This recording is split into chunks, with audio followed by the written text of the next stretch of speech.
That is Karame Beacon, where we're going to walk today. It's still part of the Ramsar site of the southeastern corner of the island of Jersey. We are heading now first toward the rescue tower, which is that metal construction there, which is there you have your refuge. And this is a nice kind of seaweed of the upper shore, which is serrated wrack, and then the bladder wrack has more symmetrical bubbles. Yes. And these bubbles have an air-like gas inside, so it makes the seaweed float when the tide comes in. They are called post-horn worm, and they have the ability to just filter the calcium from the water. One other nice seaweed here, which is that one, which has that horns like the horn of a stag. Therefore it's called velvet horn, because it's lovely and soft, always has this velvety touch. This is a sea squirt. Sea squirts are very primitive animals, and they live in colonies. Each animal is very small, and they can be black, orange, bright yellow.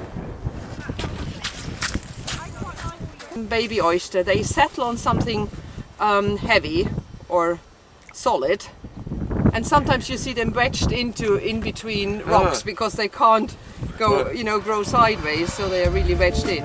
Our walk out to Karame Beacon will take us past Seymour Tower and a full 4 kilometres out across the seabed. And although there are several experienced low-water fishermen making the trek as well as us, unless one has that level of knowledge, it is definitely not safe to venture so far from Jersey's shoreline without being accompanied by a guide. But the area to which we are going can only be visited on a very few occasions during the year when the tide is at its very lowest.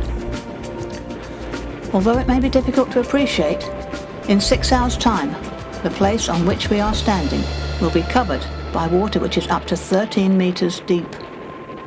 With holdfast, those furbelows have holdfast which always look like two big lumps, or like, you have these massage balls. Yeah. Furbelows always have a twist at the bottom. 1870s with the first oysters being imported from the United States. Yeah. Here we are at the end of Jersey. Look out in the distance, you'll actually notice lots and lots of rocks.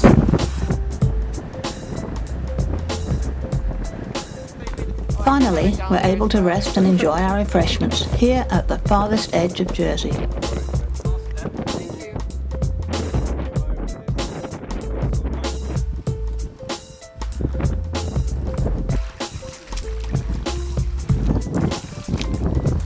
See, this is the same as Sargassum or Jackal. You can see the house growing like a lush blanket over the water. Here we are able to examine various beautiful life forms not readily found near the coast.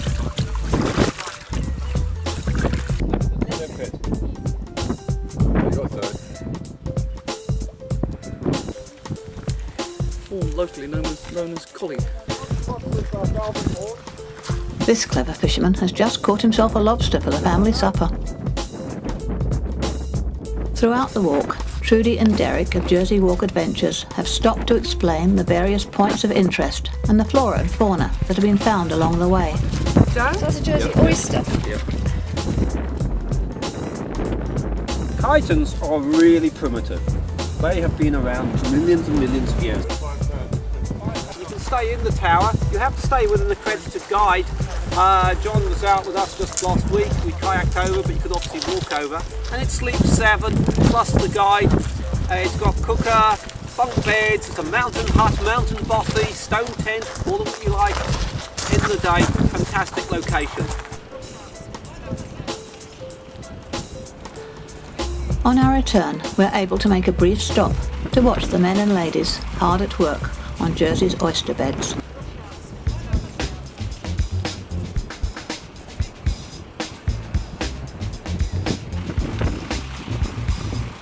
That's where you were. In just another probably hour and a half, this will be inundated with water. You know, and again, if it's a good reason to go to the pub, have a beer or something, and then come back down, an excuse to come back out.